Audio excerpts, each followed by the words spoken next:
Welcome to the weekend update for Liberty, Leadership, and Lies with Larry Linton, coming to you from the Goat Locker Studio here in Sevierville, Tennessee. Speaking of the Goat Locker Studio, the lovely and talented Denise's Christmas decoration spirit has rubbed off on me this year. I have actually decorated the Goat Locker Studio for the Christmas season, with a tree and everything. I'll put up pictures on the website and social media sites soon. I guess my baby girl's wedding still has me in a festive mood. On another Goat Locker Studio note, there will be some future recording challenges coming up. I picked up a leadership coaching contract for one of the largest energy companies in the United States of America. This contract will lead to extensive periods of travel to remote locations throughout the Permian Basin in Texas. There will be many time, connectivity, and travel challenges involved in keeping the schedule of the podcast. In addition, there will be challenges to getting the campaign up and running on all cylinders. I believe I am up to the challenges involved because ultimately it is about serving the people that want to restore our constitutional republic and following my oath.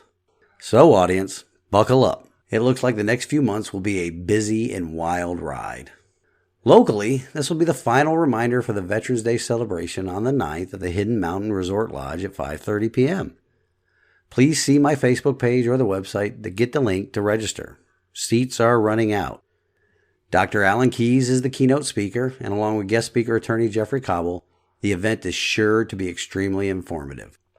It seems like there is already some fallout from the General Assembly's Omnibus COVID bill they passed last weekend, in the middle of the night, mind you. Keep this in mind, that when any legislative body, local, state, or federal, passes any bill in the middle of the night, it is bad for liberty and citizens' rights. Always. Ford Motor Company, that is set to receive nearly $1 billion in funding from the taxpayers here in Tennessee to build their Blue Oval City, has stated that federal mask and vaccine mandates will apply to all of its employees there. Isn't that peachy? Our General Assembly has carved out this exception in their bill to protect citizens against government overreach. It is an exception that creates two distinct classes of citizens in our volunteer state, as I discussed in last week's episode, and it is completely shameful. Abdicating legislative authority to the highest bidder and failing in their oaths. Many employees in the state of Tennessee were set to lose their jobs this past 30 because of these carved out exemptions for employers that have federal contracts or will lose federal funding.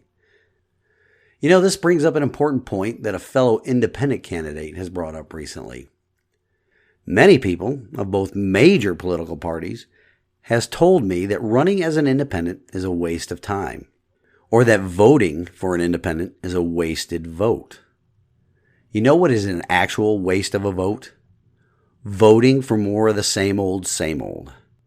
Republican voters are actually wasting their votes on a political party that in the state of Tennessee has done little, if anything, to secure the citizens' rights against tyrannical government overreach.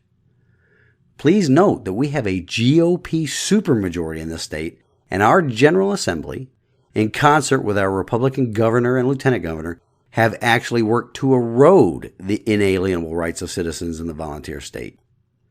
We won't even get into independent and Democrat voters. No, we will.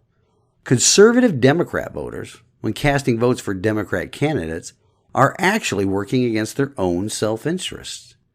The Democrat Party is the party of death and big government control. And then the independent voters, they'll pick the lesser of two evils, but you know what? They're still picking an evil. So voting for a Democrat or a Republican is the true wasted vote. As an independent conservative candidate, I will owe loyalty to the citizens only and will work to protect their God-given rights. I will owe no fealty to any special interest, just to my oath and to the constitutions of the United States of America and the state of Tennessee. Voting for a person with an R or a D next to their name for generations now has us at the point in our republic's history where the head of the executive branch of the federal government, who has zero legislative authority, is now issuing mandates through a federal agency that removes the sovereignty over their own body of almost every citizen in what is supposed to be the freest nation on the planet. So my questions are these. Are you all ready for a restoration of your God-given inalienable rights? Are you ready for a candidate that will not be beholden to any special interest other than the special interest of the individual citizen? Are you ready for a candidate that will not bend the knee to the federal government, but will work to ensure that states' and citizens' rights take precedence? Are you ready for a candidate that will fight tooth and nail to restore the proper relationship of the individual states as the parent to the child of the federal government? Are you ready for a candidate that has a proven track record of following an oath to the Constitution? If so, then do not waste your vote on a candidate with an R or a D beside their name. That is it for this weekend. Until next week, it has been the Weekend Update of Liberty, Leadership, and Lies with Larry Linton. I pray you all have a wonderful weekend. Stand in the arena with me. Reveille, it's time to wake up.